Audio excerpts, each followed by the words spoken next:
Marcus Blackwood stood at his office window on the 42nd floor of Denver's most prestigious financial district, watching storm clouds gather over the Rockies. At 53, he had built everything he'd ever dreamed of: Blackwood Investment Partners, a powerhouse firm managing over $2 billion in assets, a stunning mansion in Cherry Creek, and a family that was the envy of his social circle. Or so he thought. The text message that had arrived 3 hours ago still burned in his mind: "You need to see this. Meeting room 3, after hours."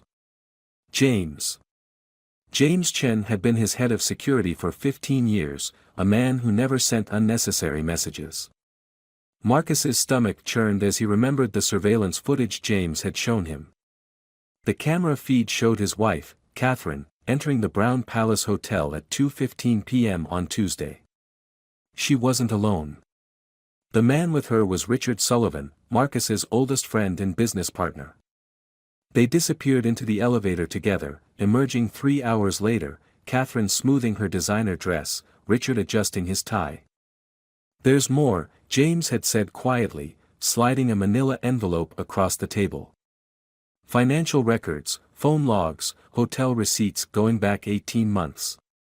And there's something about the Miller account you need to see." The Miller account.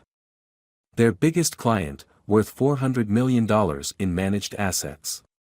Marcus had trusted Richard with leading that relationship personally. Now, staring at the documents spread across his mahogany desk, he felt the foundations of his world cracking. The numbers didn't lie: someone had been siphoning funds through a complex web of offshore accounts. The trail led straight to Richard Sullivan and, impossibly, to Catherine's private account in the Cayman Islands. His phone buzzed again. A text from his daughter, Emma: "Dad, can we talk? Something weird is going on with Mom's foundation." The charitable foundation had been Catherine's pride and joy for the past decade, supporting arts education in underprivileged schools.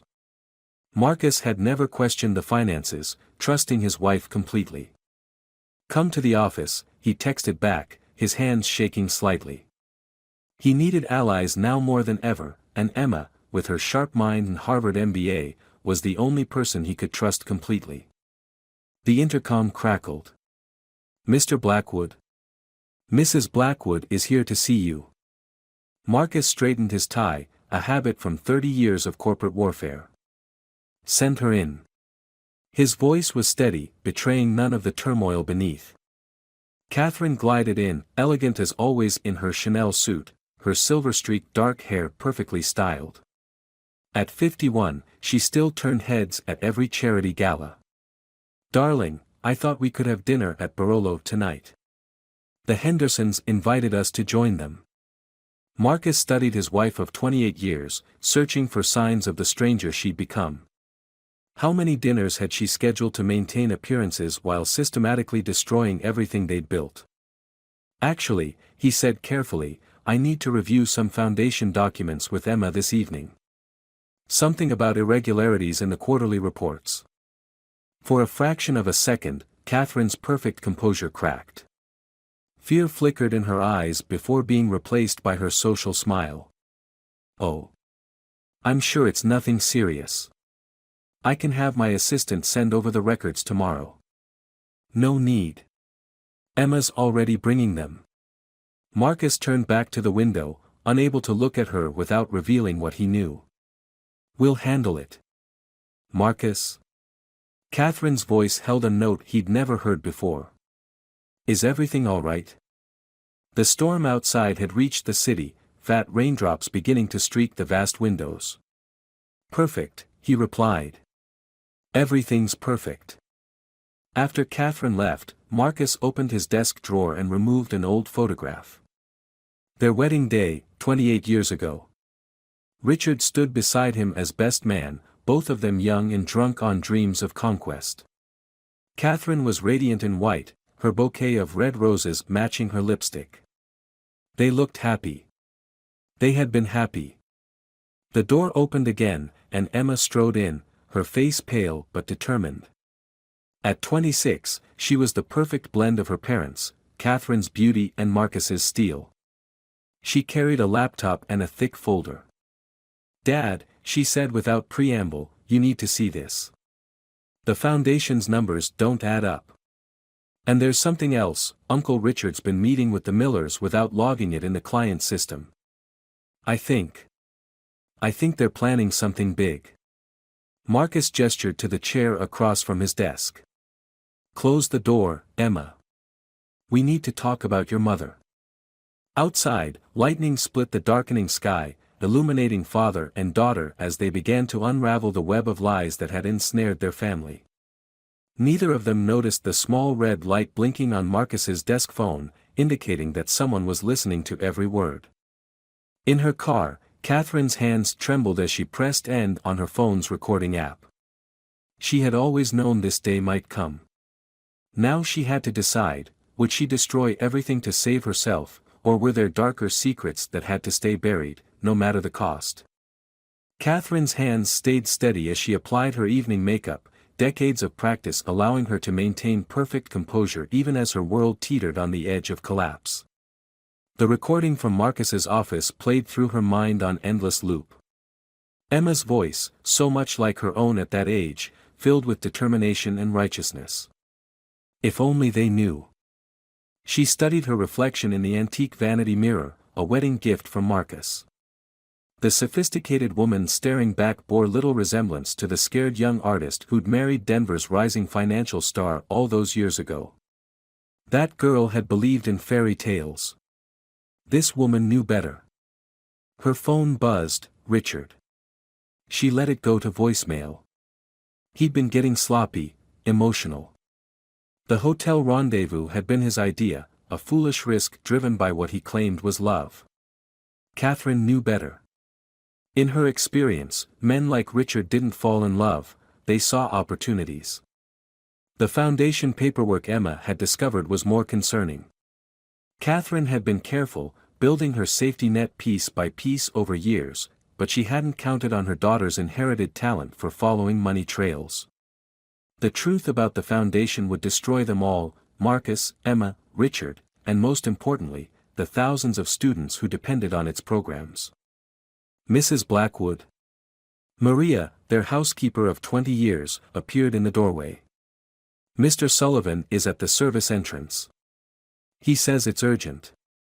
Catherine's mask slipped for just a moment, genuine fear flickering across her features. "Tell him I'm not here.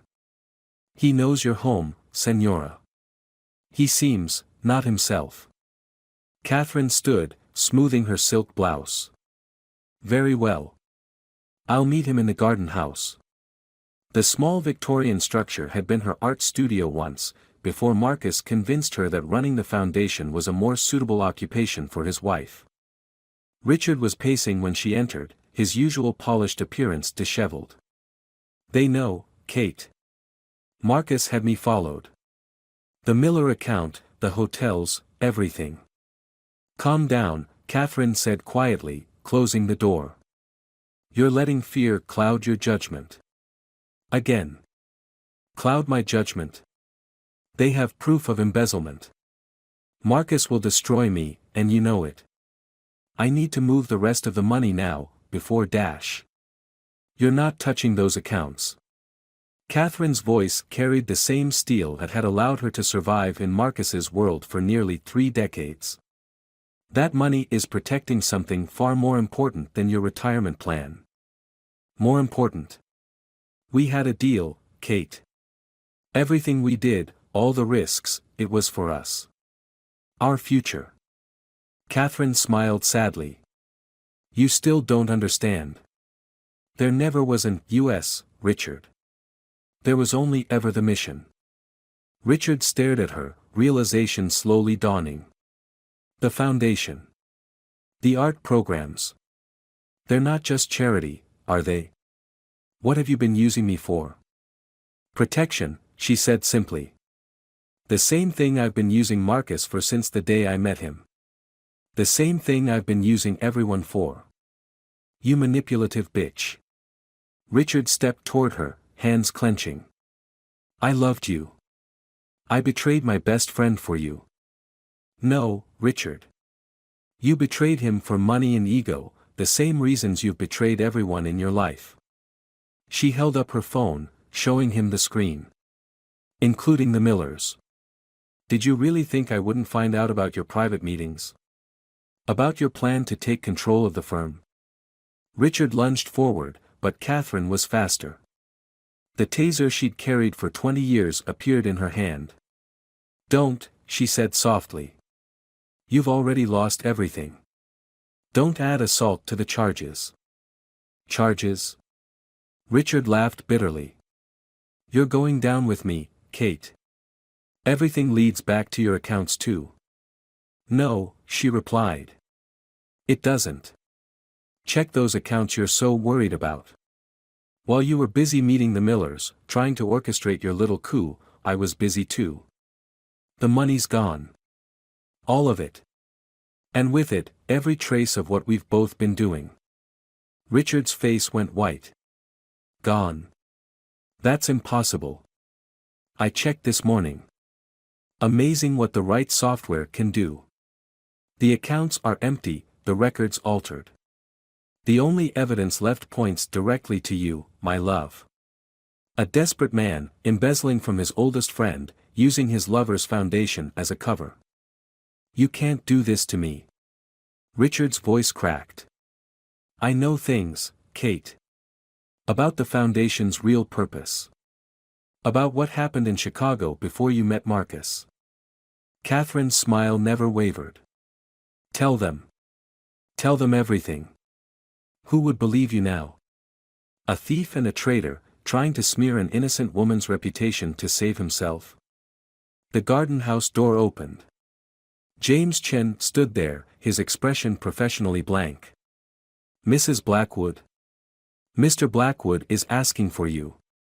And Mr. Sullivan, there are some gentlemen from the SEC in the main house. They'd like to speak with you. Catherine gathered her cashmere shawl. Thank you, James. I'll be right there. She paused at the door, looking back at Richard's shattered expression. For what it's worth, I am sorry. But there are some things more important than love or money. Some promises that can't be broken, no matter the cost. As she walked through the manicured garden toward the house where her husband and daughter waited, Catherine's hand brushed the locket she always wore. Inside was a 20-year-old photograph of a smiling teenage girl in a Chicago Bears jersey, her eyes bright with hope for the future. A girl whose death had never been solved, whose story had never been told. Soon, Catherine whispered to the gathering darkness. Soon everything will make sense. Above her, storm clouds continued to gather, promising a night of revelation and reckoning. In Marcus's study, Emma was about to show her father what she'd found in the Foundation's oldest files, documents that would force Catherine to finally confront the ghosts she'd spent a lifetime running from. Emma's hands trembled as she stared at the yellowed newspaper clipping hidden in the Foundation's oldest files. The headline from 25 years ago screamed across the page, Chicago art student missing, police suspect foul play. The photograph showed a younger version of her mother, fierce and determined, standing next to a smiling teenager. The caption read, Catherine Turner, left, with student Maria Ramirez at Inner City Arts Program. Dad, Emma whispered, I think I understand now. Marcus looked up from the financial record spread across his desk, his anger momentarily forgotten.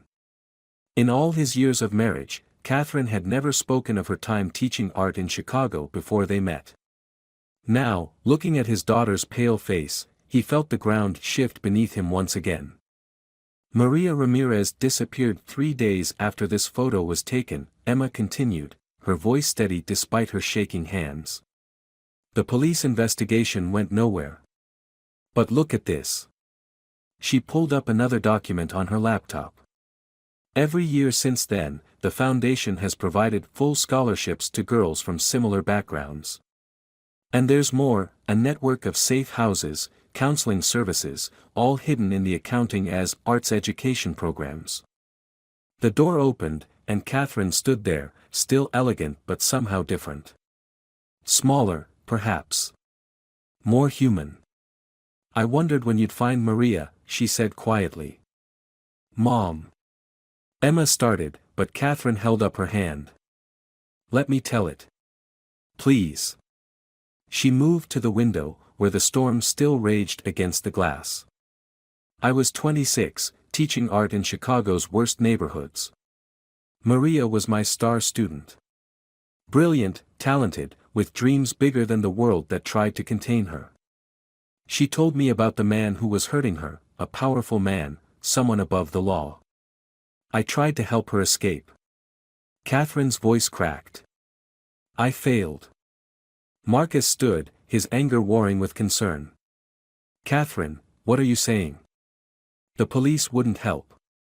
The system was broken. So I built my own system. She turned to face them, and for the first time, Emma saw past her mother's perfect facade to the warrior beneath. Every dollar I've diverted, every lie I've told, it was all to protect girls like Maria. To give them what I couldn't give her, a way out. The Miller account funds, Emma realized. It wasn't embezzlement.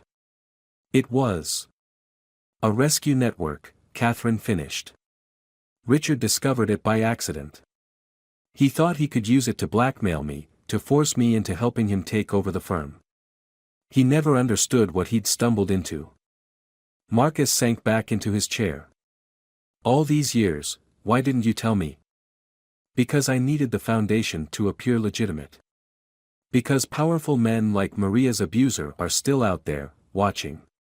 Because the only way to save these girls was to become someone above suspicion, the perfect wife, the sophisticated philanthropist. Catherine's hands went to her locket. Every time I look at a new girl we've helped escape, I see Maria's face. I see what could have been, if someone had been brave enough to stand up for her. Emma crossed the room and took her mother's hands. Show me, she said. Show me everything. How it works, how you help them. I want to understand. For a moment, Catherine was back in that Chicago classroom, looking into another young woman's eyes filled with the same determination. It's dangerous, Emma. These men, the ones we protect girls from, they have money, power, connections. Like the ones who killed Maria. Emma's voice was gentle but unflinching. Catherine nodded.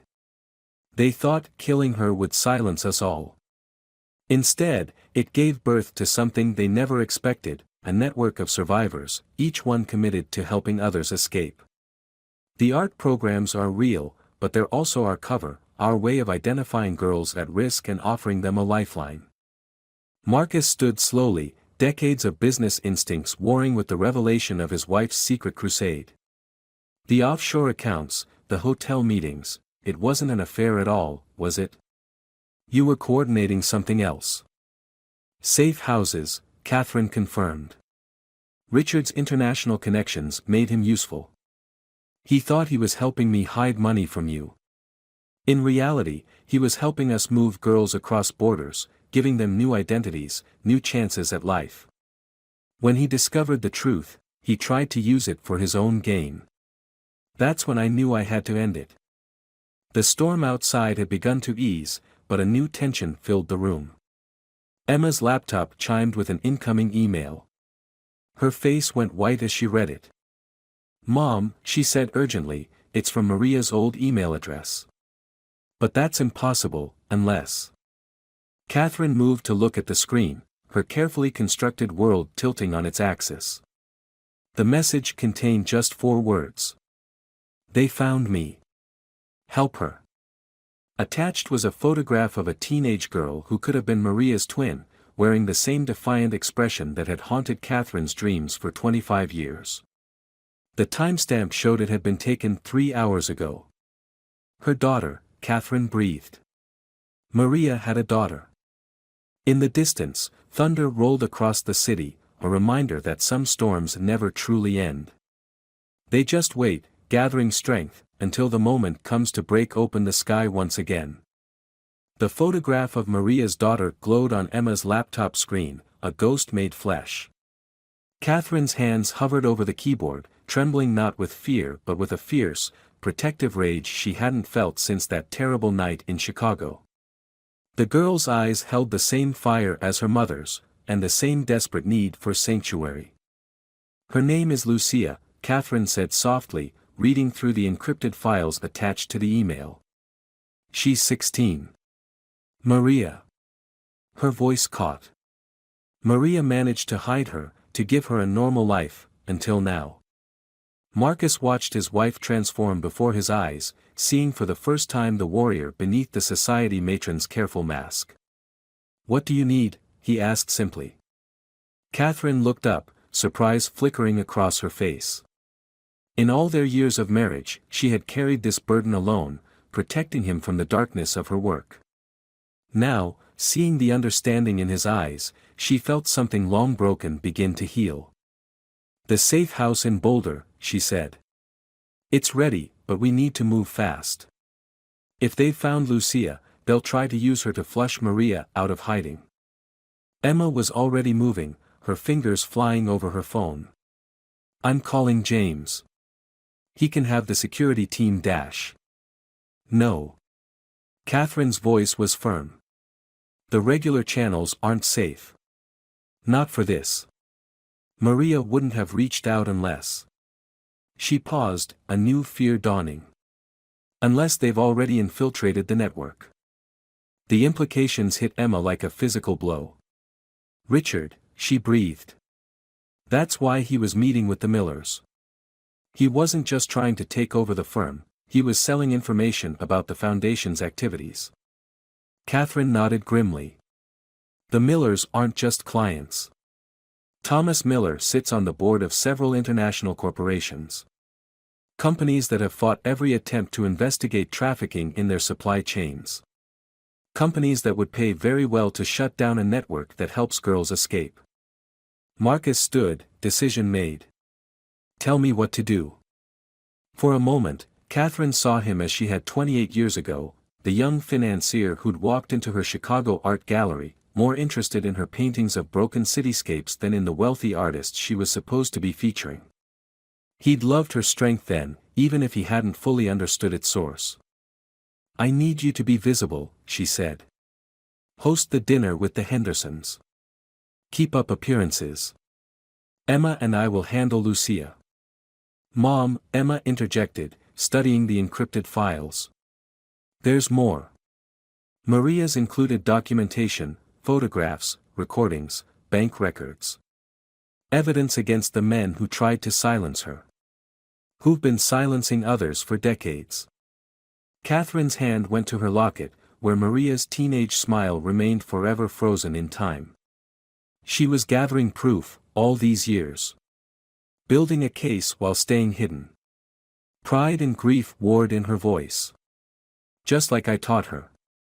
A text message lit up Catherine's phone, "Garden House. Now. Important. James." The three Blackwoods shared a look of understanding. James Chen had been more than head of security for 15 years, he'd been Catherine's silent partner, helping coordinate the network's more delicate operations. "Go," Marcus said. "I'll start making calls, establish our alibi for tonight." In the garden house, James wasn't alone. A woman stood in the shadows, her face lined with years of hiding, but her stance still held the artist's grace Catherine remembered. "Maria," Catherine whispered. The two women stared at each other, decades of unspoken pain and shared purpose hanging between them. Then Maria stepped forward, and Catherine saw the bruises carefully hidden beneath her makeup, fresh marks of the danger that had never truly released its grip. "They found me through the art program in Mexico City," Maria said without preamble. "I got Lucia out, but they're close. Too close. The evidence I've gathered, it goes higher than we thought. Politicians, judges, corporate boards.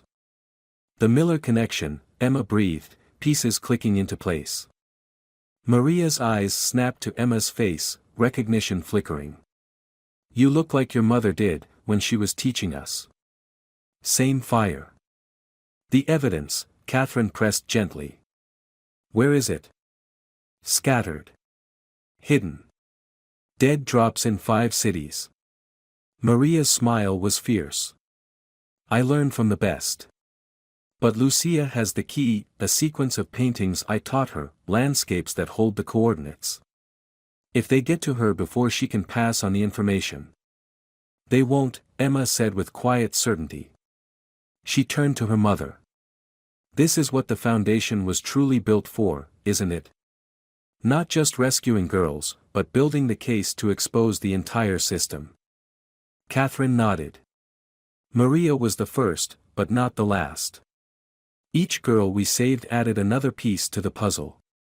Names, dates, connections. A web of evidence waiting to be revealed. Then let's finish it, Emma said. For Maria. For Lucia. For every girl who needed someone to fight for them. Outside, the storm had passed, leaving the air charged with electricity and possibility. But in the garden house, four people sensed an even bigger storm gathering, one that would either wash away decades of corruption or consume them all in its fury.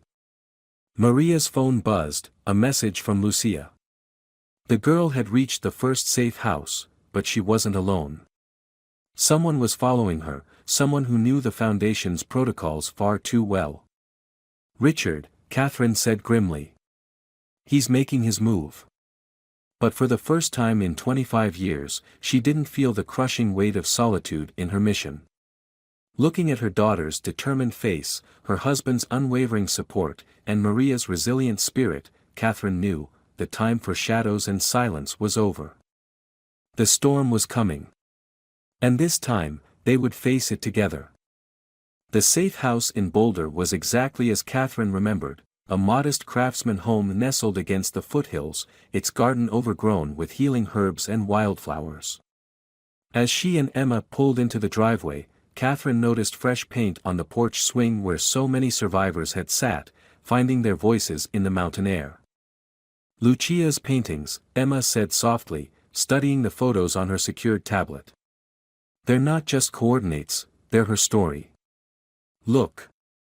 She pointed to a series of landscapes, each containing subtle elements that only a trained eye would notice. A path through dark woods leading to light. A door standing open in a storm. A bridge spanning a chasm, with a single figure crossing. Catherine's throat tightened. Just like her mother. Maria always said art was her way of speaking truth to power. Every brush stroke a testimony. They found Lucia in the studio at the back of the house, surrounded by canvases. At 16, she was Maria's mirror image, but her paintings held something new, not just survival, but defiance. Hope. You're Catherine, Lucia said without turning around. The one my mother called her saving angel. Her brush moved across the canvas, adding shadows to a mountain landscape that contained more than it revealed. She told me if they ever found us, you'd understand the messages in my art. We do, Emma stepped forward. And we're here to help you finish what your mother started. Lucia's hand trembled slightly, but her brush remained steady. They hurt her again. When they found us in Mexico City. But she wouldn't give them what they wanted. Finally, she turned, and Catherine saw tears mixing with determination on her young face. She made me memorize everything, names, dates, locations. Said I had to paint it all, make it look like normal landscapes. Said you'd know how to use it. Catherine moved to the girl's side, noting the tension in her shoulders, the way she positioned herself to always see the door. Small signs she'd learned to recognize over decades of helping survivors reclaim their stories. Your mother is safe now, she said gently. She's with people who know how to protect her. And you're not alone anymore. Emma's phone buzzed, a message from James. Richard's been spotted in Boulder. 3 SUVs heading this way. Professional security detail. Catherine's mind raced. The safe house had escape routes, but moving Lucia now would risk losing the evidence encoded in her paintings. Each canvas was a piece of the puzzle, a key to exposing decades of corruption and abuse.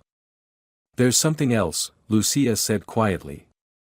She moved to a covered canvas in the corner. The last painting. The one that ties everything together. Mom said it had to be perfect, had to tell the whole story in a way they couldn't ignore. She pulled back the cloth, revealing a massive landscape that took Catherine's breath away. The painting showed a city at dawn, its skyline half hidden in shadow. But in the details, the reflections in windows, the patterns of light and dark, were faces. Dozens of them, each belonging to a survivor who had passed through the Foundation's network.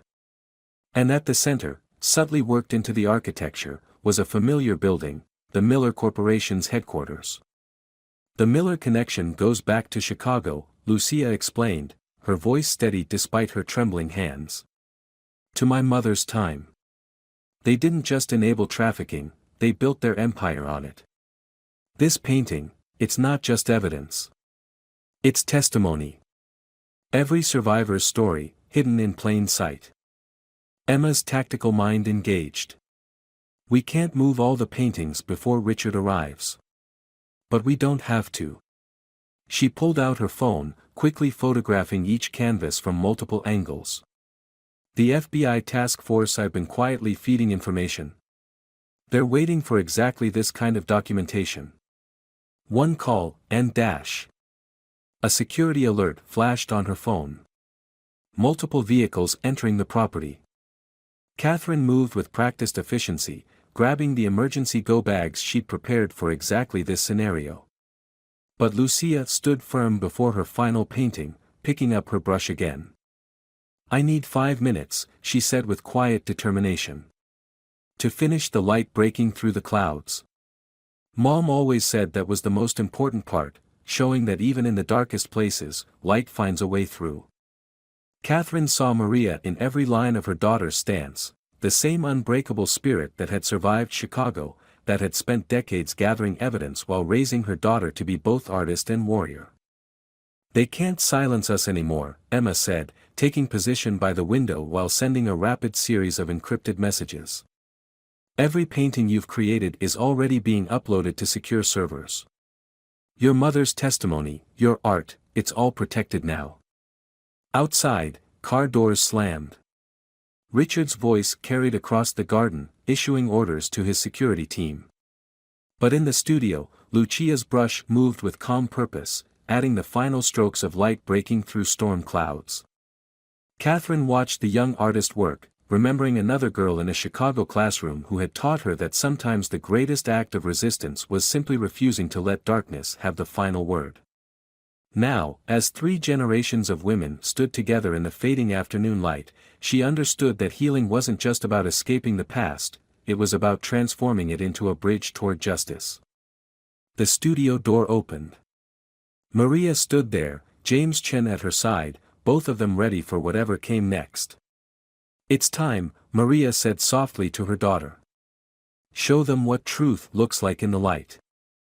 The mountain light filtered through the studio windows, casting long shadows across Lucia's paintings as Richard stepped into the room.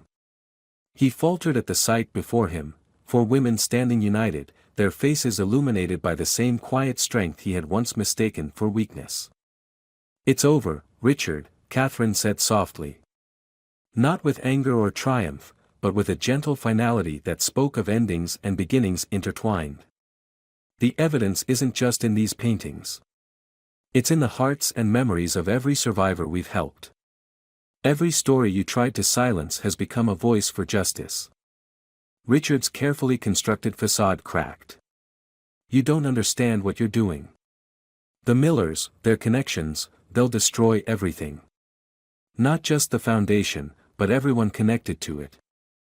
No, Emma stepped forward, her phone displaying a cascade of incoming messages. They're the ones being destroyed.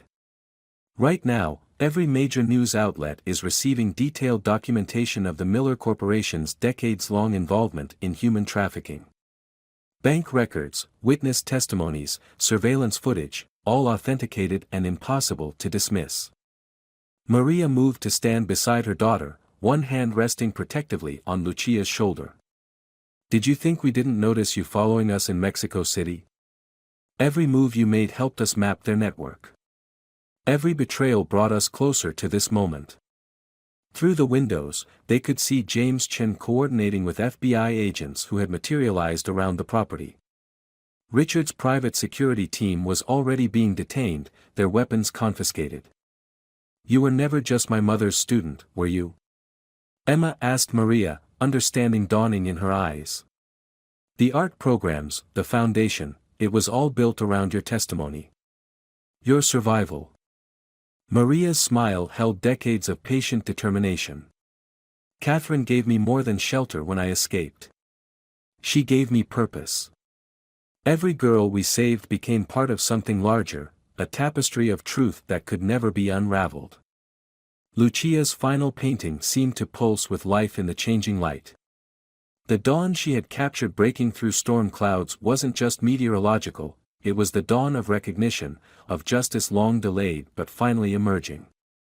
"I remember the first time I saw your mother paint," Catherine said to Lucia, her voice soft with memory.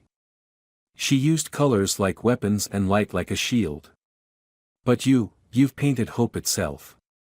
The kind that survives in darkness and grows stronger for having known it." Richard sank into a chair, the weight of his choices visible in the slump of his shoulders. "What happens now?" "Now." Catherine touched her locket, then slowly removed it. Inside was not just Maria's photograph, but a tiny data card. "Now we honor every promise I made in that Chicago classroom. Every silent pledge to the girls who came after. Justice isn't just about punishment, Richard. It's about transformation."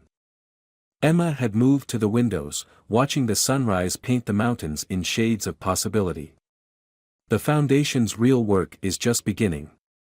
Imagine what we can do now, operating in the light. No more shadows, no more hiding."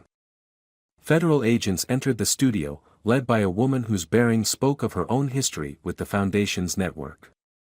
She nodded to Catherine with deep respect before turning to Richard. "Mr. Sullivan, we have some questions about your recent meetings with Thomas Miller." As Richard was led away, Catherine turned to her daughter. "I kept so many secrets, thinking I was protecting you. But you were stronger than my fears all along. You taught me that strength, Mom," Emma replied. "Every day, in ways I'm only now understanding. And now." She gestured to Lucia's paintings, to Maria's quiet dignity, to the dawn breaking over the mountains. "Now we get to help others find their strength too." Lucia added the final brush stroke to her painting, a tiny figure standing in the breaking light, face turned toward the sun.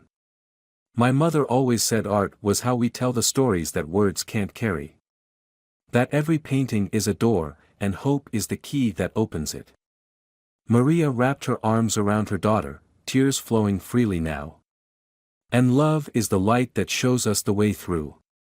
Catherine looked at her family, not just Emma and Marcus, who had arrived to stand quietly supportive in the doorway, but Maria and Lucia too, and every survivor whose story had become part of their shared journey. The weight of secrets she'd carried for decades lifted, replaced by the stronger bonds of truth and understanding. Outside, the mountain air was crisp with promise. The Miller Corporation's carefully constructed facade was crumbling in the morning news cycles. Richard's betrayal had become a catalyst for justice rather than destruction. But more importantly, in this sun-filled studio, surrounded by art that testified to both suffering and triumph, 3 generations of women had found something profound: the healing power of shared truth, the strength of unified purpose, and the unshakable knowledge that even the deepest wounds could become wellsprings of hope. "The Foundation needs a new name," Emma said thoughtfully. "Something that honors where we've been and speaks to where we're going." "Dawn's Promise," Lucia suggested, turning from her finished painting. "Because every sunrise is a reminder that darkness doesn't last forever."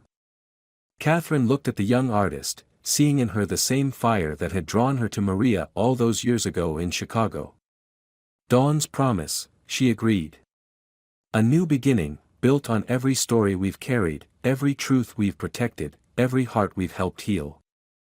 The mountain light streamed through the windows, touching each face with gold, illuminating not just the end of their long journey through shadow, but the beginning of a new chapter written in light. In that moment, Surrounded by art and love and hard-won truth, they were more than survivors or protectors or witnesses.